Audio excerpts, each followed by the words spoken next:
So today is Saturday the 5th. I just stopped at Starbucks to get the cold brew. What is this? It's like oat foam, cold foam, cinnamon cold foam, oat brew.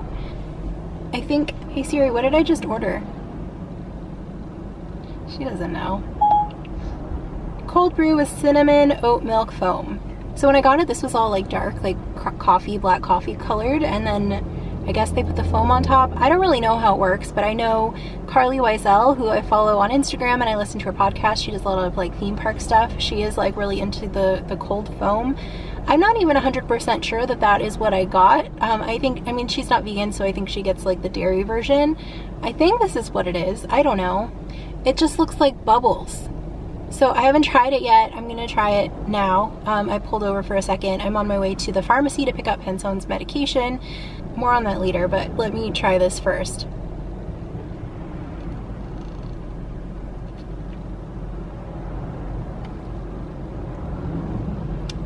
Okay, it just tastes like slightly sweet cold brew. I don't know.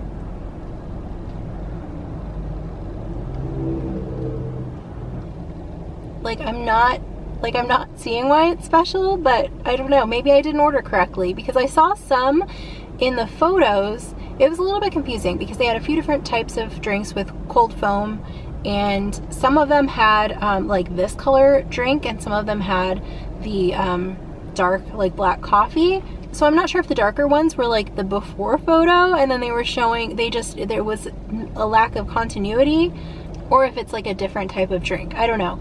So if you guys get this, I mean, even if you're not vegan and you get the dairy version, like tell me what it is. Like help me, because I don't know. Carly also has a Facebook group, so I should probably ask in there if there's anyone who orders a vegan version of what she gets.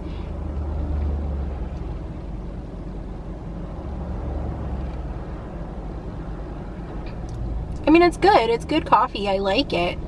It's just, I was thinking it was going to taste like a cookie, and it doesn't. But I did also get some, you can't really see them because they put a sticker on it, but I got Justin's peanut butter cups. These are the dark chocolate ones. Be careful because they also have milk chocolate. I mean, obviously white chocolate. So just make sure you're getting dark chocolate because those are the vegan ones. Oh, okay, I need that there.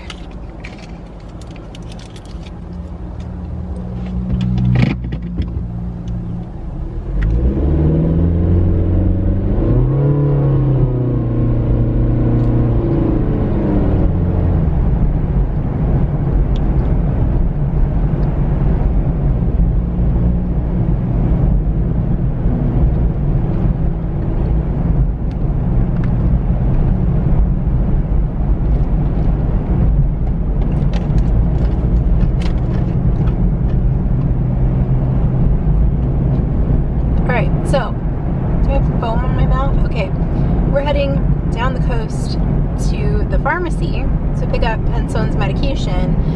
I know I said in the last car vlog, which was yesterday, but you're seeing these videos 2 days apart. So that was today's video that I posted, today being Saturday, and then you'll see this one on Monday. But today is actually Saturday. I have no idea if what I just said made any sense, but anyway, yesterday I said I was going to the pharmacy after work, but as I was about to head over there, I opened the text they sent me to let me know that his prescription was ready, and because I wanted to double check the address, and it also had their hours, and it turns out they close early on Friday, so I didn't make it yesterday, but that's okay. His mouth looks pretty good. I know I said that in yesterday's video, but today's video, whatever. This timeline makes no sense. So basically, like, I'm not too worried about getting it urgently because it's not like he has like a deadly infection. Like, I think he'll be okay waiting another day, but I'll get it. He'll get to have it today. Speaking of cats, this morning, today was Jackson Galaxy's cat camp event, which cat camp is normally an in-person event. I think it's happened like 2 years now, and I think it's usually in New York, but I think maybe this year they were planning to bring it somewhere on the West Coast. And it's an event that I've like really wanted to go to, but due to like budget reasons, and also like I don't like leaving my pets for very long. And if I was gonna go to New York for cat camp, like I would want to go for cat camp and also spend some time in New York. It just wasn't really realistic for me to go, but this year they're doing it online, and I think this is the second online event. So it was live streaming on their website and on YouTube and on Facebook today. I will post links in the description box in case you want to go back and watch it later, because it was live, but it'll be saved and like published, whatever. I'm assuming it'll be available sometime today or tomorrow, like after it's over. So I watched Jackson's like intro. I watched Kitten Lady Hannah Shaw talking about kittens, and I feel like, I don't know, I feel like I'm pretty knowledgeable about the baby little kittens. But like, every time I watch like a panel like that, I like learn new things. And I'm not really a kitten person. Like, I have fostered baby kittens before, and it's enjoyable, but my soft spot is for like the older cats, middle-aged and like seniors. So but the cool thing about the panels today is they kind of went in, they basically had different speakers speaking on different life stages. So the doctor who was talking, the veterinarian who was talking when I left, was speaking about like middle-aged cats, and he seems really cool. His name is Dr. Chris, and his Instagram is like, I don't know, I'll put it down here. So he was kind of talking about like the dynamic between caregivers and their cats while they're going through an illness, and also kind of like behavior modifications for cats who maybe are difficult to medicate, or who don't like vet visits, which I feel like is most cats. And I thought that's like, I think that's a really interesting topic, and it's something that like a lot of people I feel like don't really think about, because I think a lot of people have just accepted that their cats hate the vet, and there's not much you can do about it. All cats will hate the vet forever. And that doesn't really have to be the case. There's actually a lot you can do to help your cat be more comfortable at the vet. They might not fully love it, but it can be a more positive experience. It doesn't have to be terrifying. Anyway, like I said, I've been wanting to put more pet content. Sorry, there's like a really slow van with a Christmas tree in front of me. I think they're afraid that the tree is gonna fall off their roof, so they're driving like 5 miles an hour. Anyway, I have been wanting to put more see, there it is.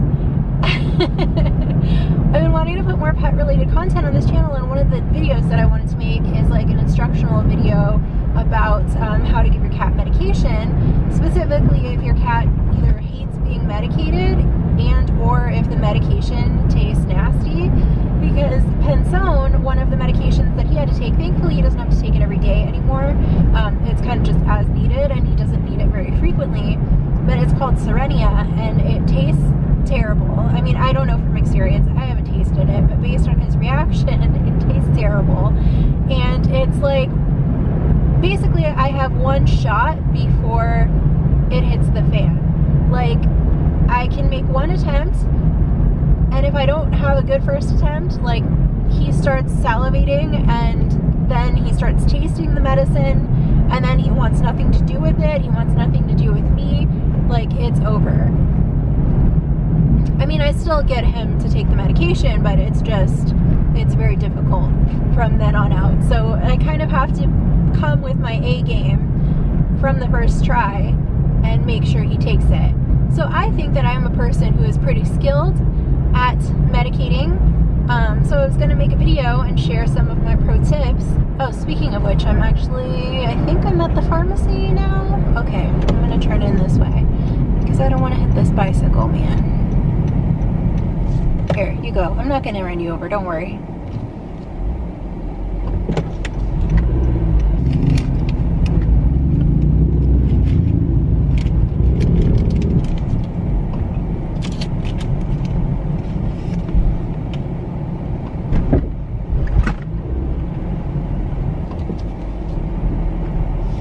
Where in the heck is this place? I think it's right there.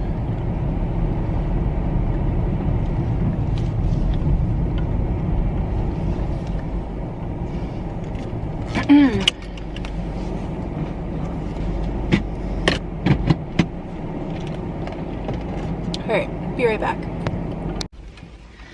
Okay, I'm back. I got his prescription.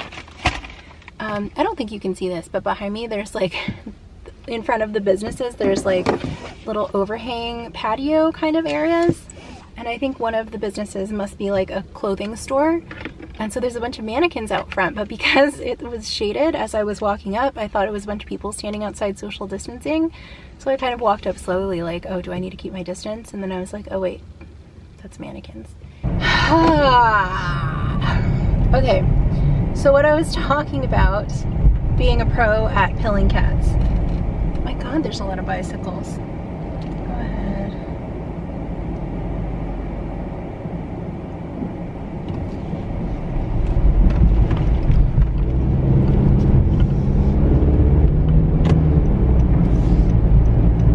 Anyway, I was talking about being a pro at pilling cats. So, like I said, every time I watch something like this, like sometimes I'm like, oh, I already know what I need to know about these things. Like, I don't need to watch it. But every time I do watch this kind of stuff, especially like I really love Jackson Galaxy, I end up learning things that I didn't know before. So this Dr.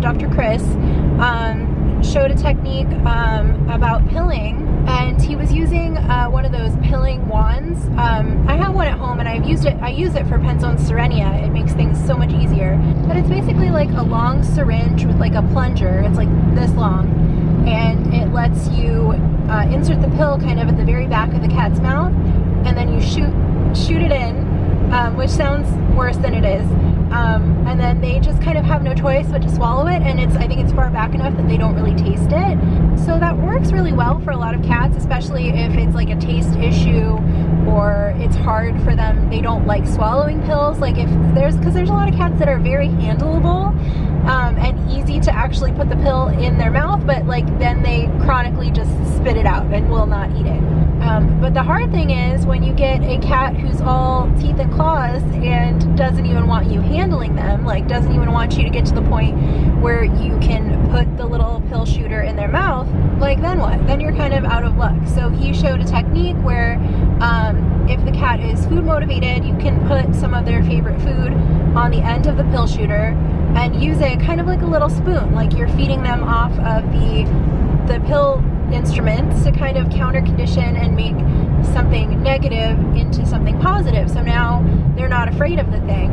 And like I said, I'll put a link in the description so you can actually go and watch what I'm talking about. And you can also see like a video of someone doing it, so that makes more sense. But the goal is like you start with the food, and then once the cat is comfortable, then you can put the pill in there and use the pilling device. And then the last step is after they actually eat the pill, you want them to be comfortable enough so that they go back to eating the food.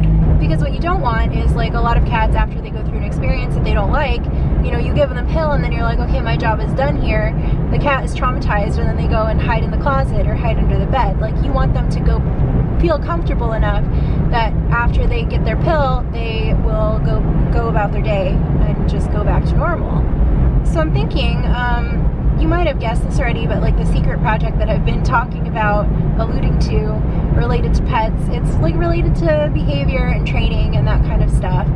And this is definitely an area that like really interests me, and it's something that I'm good at in practice, but maybe not, how do I want to say this? So like I'm good at doing the things, but I'm not as good at explaining to somebody else how to do it. Like it's kind of second nature. But it doesn't have to be. Like, it is teachable. Like, I feel like there's this misconception, and it's always kind of frustrated me slightly with people who love animals, but then they see me doing stuff like rescue or volunteering or training or whatever. They think like I just like have a way with animals, and I don't think that's true. It's not an innate thing. It's something that's learned over time. And I think that, you know, if you want that, you don't have to sit back and be jealous. Like you can teach yourself. Like it's not a superpower, you know what I mean? And what I want is for people to see in themselves that they have that ability too. because the more people who develop those skills, the more animals benefit from it, right? So as much as I think I know already, I know I still have a lot left to learn. So I'm really excited about the classes that I'm going to be taking. And I also think that doing that kind of like book learning is going to help me kind of explain things to other people. So like clients I might be working with, like basically I think that sitting down and like taking classes is going to help me explain things in a way that learning through experience doesn't. Anyway, I am heading to work now, and I just have a couple of visits to do today. And then I'll probably go back and watch Cat Camp tonight. I don't know if it'll be, so I feel like I just like tried to say that sentence in reverse, you know, where your brain like rewinds a little bit. So there's also a talk about senior cats that I think might be actually happening right now. For people who are watching live, it's about 1 o'clock. So I don't know if that'll be available tonight, but I definitely want to watch that one because I have a senior cat and I think it'll be really helpful.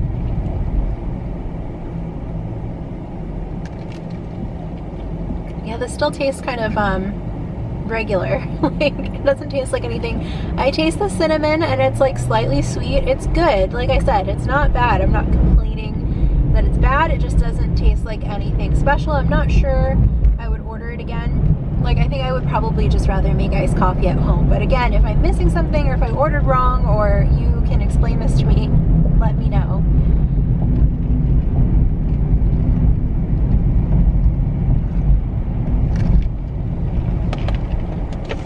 Alright, I think I'm going to end this video here. Hopefully I can make sense of all of the things that I rambled on about while I'm editing. If you're participating in Cat Camp, let me know what you thought of it, and let me know any highlights or takeaways that you wanted to share. Another thing that I thought was really interesting, and I know I just ended the video and then I just kept talking, but another thing that I thought was really interesting is that toward the beginning they talked about a new like facial recognition. I don't know if it was like an app or something. It sounds like it was an app being developed for pets, where if you find a lost pet, you can take a picture of them and it somehow connects with their microchip, I think, and then that can connect you with their guardian. So ideally that would help keep pets out of like the shelter. If they're lost, they can just be like returned directly to their family. So that's pretty cool. And a lot of times like a stray might be like a couple blocks away from their house, so they can just go right on home. Anyway, I'm gonna end this now. I'm gonna hit the off button so that I stop talking, but I will see you tomorrow.